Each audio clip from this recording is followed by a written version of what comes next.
Shalom, shalom, family. This is Yahoo. Um, I just wanted to check in and finish up doing a video that I had started, but now I can't find it. Can't seem to find it. It is Theory of Everything 7, and it's going to go into Adam and Eve and creating Adam and Eve and the things that we know to be true. And there's a lot of stuff about Adam and Eve that we don't know, but the things that we know to be true here we can go over. So we already discussed the theories that are in the scientific community that cannot be substantiated and therefore cannot be trusted, like the Big Bang Theory and gravity. So we discount those, very clearly discount those and throw them out. And then what we have is the biblical definition of where we live, which is clear that we live on a flat surface, a measurably flat surface, with a dome over top of us that is electroconductive, and I mean there's proof of that in the atmosphere, and then basically an aquarium, a planetarium, where Yah is in heaven looking down upon his creations at all times. So we get more of the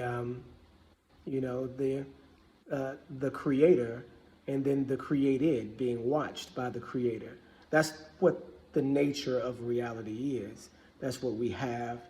That's what we experience on a daily basis. We don't experience spinning around a sun. We don't experience spinning in a circle. We don't experience, evolving. We don't do that. And so that's what I really wanted to explain to everybody, that we have a creation story that is at its root, with evolution, white supremacy. And I'll show you how. And a lot of people don't know that evolution is white supremacy, but it absolutely is. And it's being taught in every school around the world. And it's nothing but just plain and simple white supremacy, covered up with scientific jargon and language. So we'll go into the creation, right? So when Elohim created Adam, he created him with the dust of the earth, right? Or the dirt of the earth. And that's why his name is Adam, from the term red, right? Red, deep red, brownish red even. So when you see the term Adam, that term is used kind of a little bit loosely, because the root of the word is actually dam, which is the word for blood, and it means red. And of course, when you see blood come out of your arm or come out of anywhere, I mean, it's red. It's absolutely red. But when when it starts to become coagulated and starts to dry out a little bit, what color does it take on? It takes on a more brownish tinted color, right? So this is the type of red that we're speaking of, the red that is more clay-like, the red that is more dirt, more flesh tone red. Do you see what I mean? So when we get the term Adam, we think of those colors and not like blood red. So Adam is also the root word for Admonai, which is also the term for red heifer. And if you see what a red heifer looks like, and let's just look at a red heifer really quickly. Red heifer, right? And we know the importance of the red heifer in biblical understanding, but let's show you what the red heifer looks like. Now, that is a red heifer. Can you guys see that? I don't know if you can see on the screen there. That is a red heifer. Hopefully you guys saw that.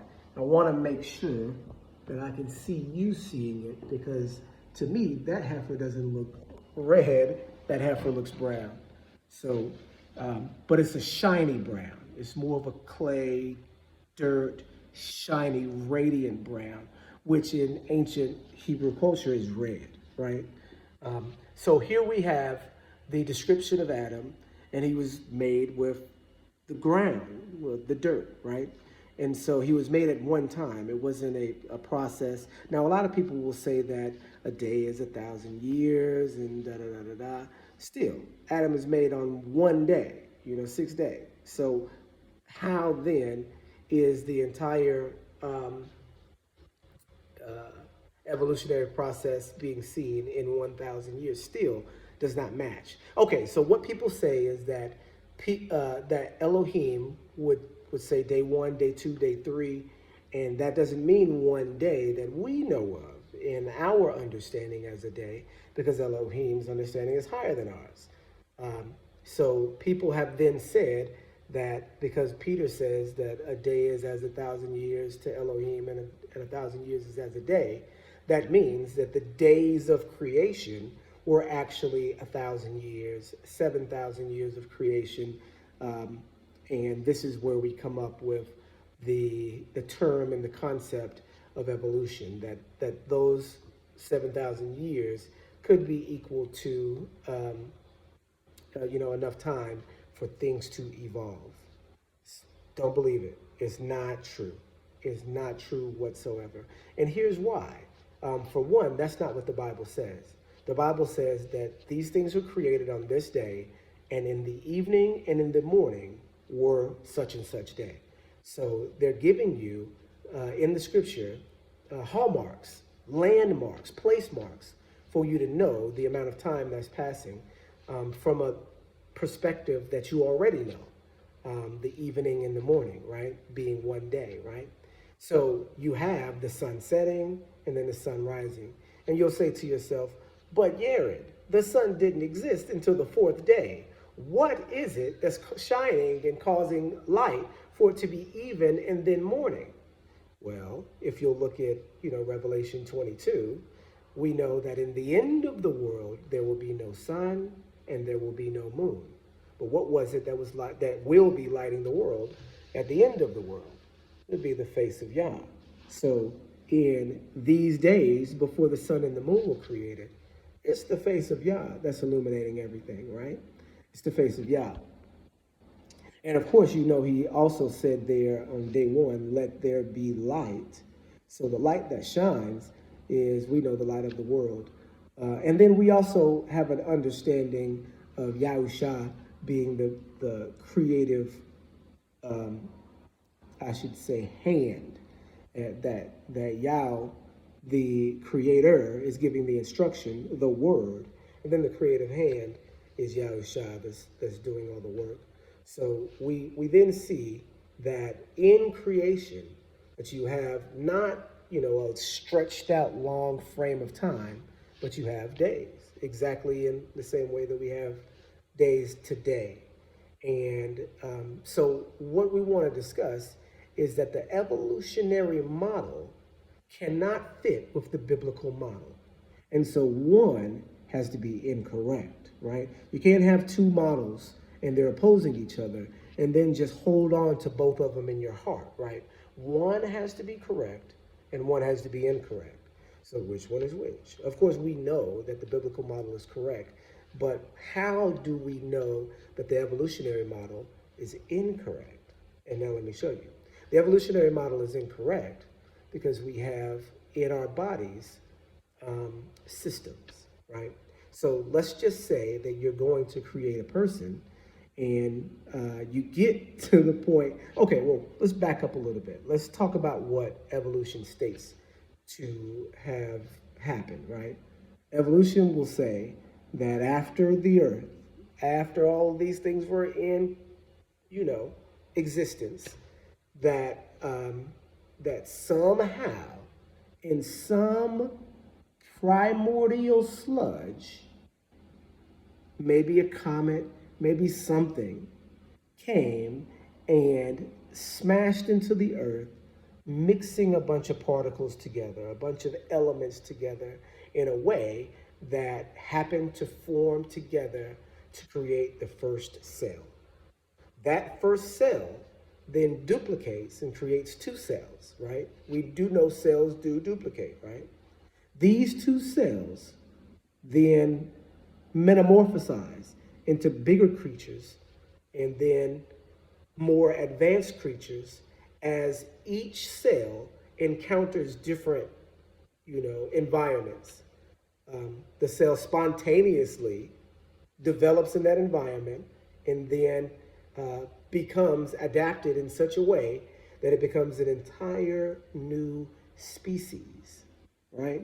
So from one cell, you get fish, alligator, bird, monkey, and human, right? So all of these different types of creatures from one cell, and the one cell being encountered by a bunch of different environments and then mutating in a profound way in order to accommodate itself in the new environment. Well, there are lots and lots of problems with this particular theory, right? The first problem is, where did the original cell come from?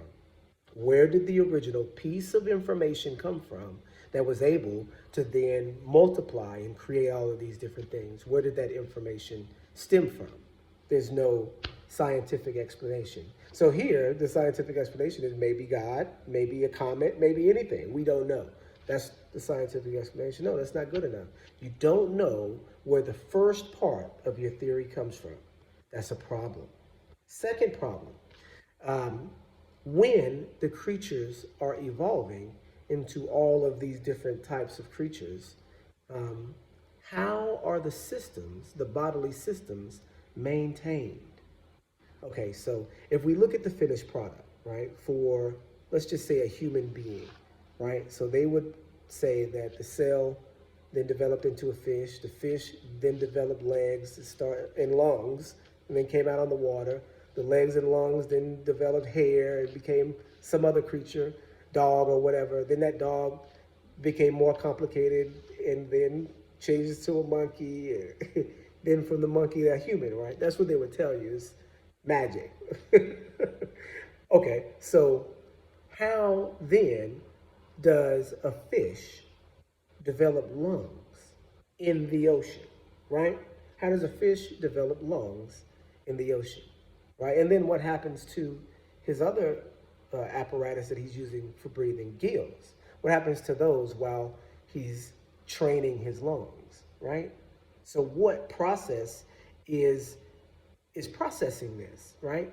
So you have in the body a circulatory system, a pulmonary system, you have a respiratory system, you have a nervous system, you have a immune system. All of these systems, and there's more of course, all of these systems work together and they can't work separate, right? So you can't have just a circulatory system without a respiratory system, because the blood circulating through your body is no good without the oxygen in it. The respiratory system brings the oxygen in and gives it to the blood. And then once the oxygen gets to the cells, it's processed there by another set of systems, intracellular systems. None of these systems can exist by themselves. None of these systems can operate outside of each other. They're so complicated and so interdependent upon one another that none of them could have developed on their own. And here's the thing, that's what evolution posits, that these systems developed on their own and then combine to form a unit. Even on a cellular level, that's impossible because they need each other too much in order to operate. So you can't have any one system without the other. That means they were all created at one time. They were created in order to work together as a functioning being, not any other type of way. And there's no way that it could be any other type of way. The scientific explanation for why humans exist is that we appeared. We had to have appeared in working order. The human being, any animal, is too complicated to have been created in a piecemeal fashion, with this system being perfected over millions of years, this system being perfected over millions of years, and then them meshing together in some sort of fluid way to work as a human being today. No, it had to have been created to work, and it works. So we know for a scientific fact that evolution could not have come to pass. That even with one mistake on the evolutionary ladder, then you have all of creation, everything being wiped out. It's just impossible. The statistics in order for evolution to be true are so astronomical that we know it's not. We just know it's not. Some scientists have even described the cell as the most, if you were, there's a scientist that describes how complex and how sophisticated a microscopic cell is in your body, right? That if you were to blow it up, if you were to take any cell in your body, doesn't matter which one it is, and blow it up, cell with a nucleus, of course, and all the organelles inside the cell. I know red blood cells don't have some of those things. So if you take that cell and then you blow it up, and then you look at the mitochondria, you look at the ribosomes, you look at the cell wall, or you look at the nucleus, all of these different organelles, all of the way that the cell operates, this particular scientist describes it as the most technologically advanced city in creation. That New York City, that Los Angeles would not have as many complicated and complex parts as the cell would. And that's on the inside of the cell. Not only that, the cell self-regulates. It has a cell wall which lets certain things into the cell based on their, biological makeup, and then excludes certain things. So the cell is picky. The cell itself is picky. So there's no way that it could evolve in that manner. It had to be created in that manner. Not only that, then we're just talking about hardware, your physical body, the physical things that you can see and the physical processes that go on to keep you alive. That's just one part.